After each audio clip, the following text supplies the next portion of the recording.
నమస్తే.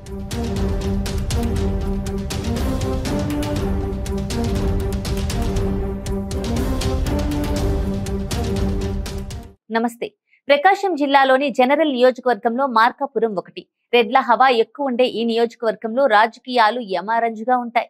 1952 నుంచి 2019 వరకు ఇక్కడ 15 సార్లు ఎన్నికలు జరగగా 11 సార్లు రెడ్డి సామాజిక వర్గానికి చెందిన నేతలే గెలుపొందారు. 2014 ఎన్నికల నుంచి ఇక్కడ వైసీపీ హవా కొనసాగుతోంది. ఇక మరికొన్ని రోజుల్లో జరగనున్న ఎన్నికల్లో ఇక్కడ వైసీపీ నుంచి అన్నా రాంబాబు పోటీ పడుతున్నారు. అన్నా రాంబాబు గత 2 పర్యాయాలుగా గిద్దలూరు ఎమ్మెల్యేగా గెలుపొందారు. 2009 ఎన్నికల్లో ప్రజారాజ్యం పార్టీ తరపున జిల్లాలో గెలిచిన ఏకైక ఎమ్మెల్యేగా అన్నా రాంబాబు చరిత్ర సృష్టించారు. నియోజకవర్గం మార్పుల్లో భాగంగా గిద్దలూరు నుంచి మార్కాపురంకి అన్నా రాంబాబును వైసీపీ నాయకత్వం మార్చింది. ఈ నియోజకవర్గం నుంచి ఖచ్చితంగా హ్యాట్రిక్ సాధించాలని వైసీపీ దృఢ నిశ్చయంతో ఉంది. టీడీపీ తరపున మార్కాపురం ఇన్ఛార్జ్ గా కందుల నారాయణరెడ్డి ఉన్నారు. ఈ నియోజకవర్గంలో టీడీపీకి అంతగా పట్టు లేదనే చెప్పాలి.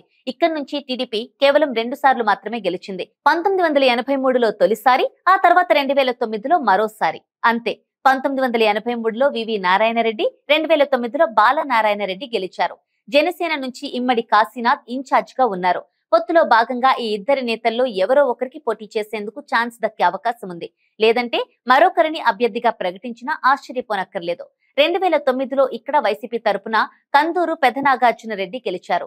ఈయనపై నియోజకవర్గ వైసీపీ నేతలు అసంతృప్తి వ్యక్తం చేయడంతో ఈయన గిద్దలూరుకు మారారు. ప్రకాశం జిల్లా వైసీపీ అధ్యక్షుడిగా ఉన్న జంకే వెంకటరెడ్డి మార్కాపురం నియోజకవర్గం నుంచి 1994 ఇండిపెండెంట్ గా, 2014లో వైసీపీ తరపున ఎమ్మెల్యేగా ఎన్నికయ్యారు. ఇప్పుడు ప్రెజెంట్ మార్కాపురం ఎమ్మెల్యేగా ఉన్న కందూరు నాగార్జునరెడ్డి తండ్రి కందూరు పెదకొండారెడ్డి 4 సార్లు ఎమ్మెల్యేగా మార్కాపురం నుంచి గెలిచారు. పలకల పరిశ్రమకు ఒకప్పుడు పెట్టింది పేరైన మార్కాపురం ప్రకాశం జిల్లా ఆవిర్భావానికి ముందు కర్నూలు జిల్లాలో ఉండేది. ప్రస్తుతం నియోజకవర్గంలో మార్కాపురం, కొనకనమిట్ల, పొదిలి, తర్లుపాడు మండలాలు ఉన్నాయి. కులాల జనాభా పరంగా చూస్తే రెడ్ల సంఖ్య చాలా ఎక్కువ. తర్వాత స్థానంలో యాదవ, ముస్లిం, వైశ్య ఓటర్లు ఉంటారు. ఎస్సీ మాదిగ, తెలగ, కాపు, ఎస్సీ మాల, కమ్మ ఓటర్ల సంఖ్య కూడా గణనీయంగా ఉంటుంది.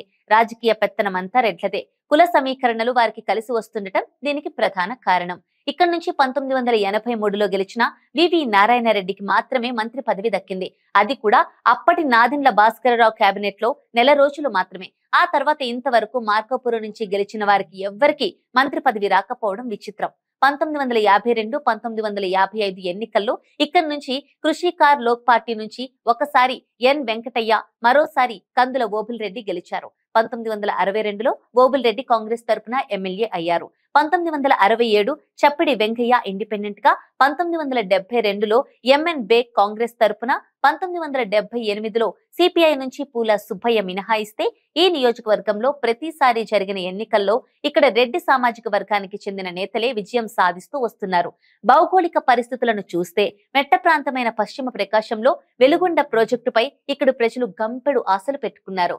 ఒకవైపు ప్రాజెక్టు నిర్వాసితుల ఆందోళనలు, మరోవైపు ప్రాజెక్టు ఎప్పుడు ప్రారంభమవుతుందా అని నియోజకవర్గ ప్రజలు 1000 కళ్లతో ఎదురు చూస్తున్నారు. మార్కాపురం నియోజకవర్గానికి 4 యుగాల చరిత్ర ఉంది. మార్కాపురం పట్టణంలో శ్రీదేవి భూదేవి సమేత లక్ష్మీ చెన్నకేశ్వర స్వామివారు కొలువై ఉన్నారు. స్వామివారి చరిత్ర ఆధారంగా మార్కాపురం పట్టణ పేరు ఏర్పడింది. శ్రీశైలం వెళ్లాల్సిన భక్తులు ట్రైన్ మార్కాపురంలో దిగి వెళుతూ ఉంటారు. For more interesting updates, do like, share and subscribe to Volga News.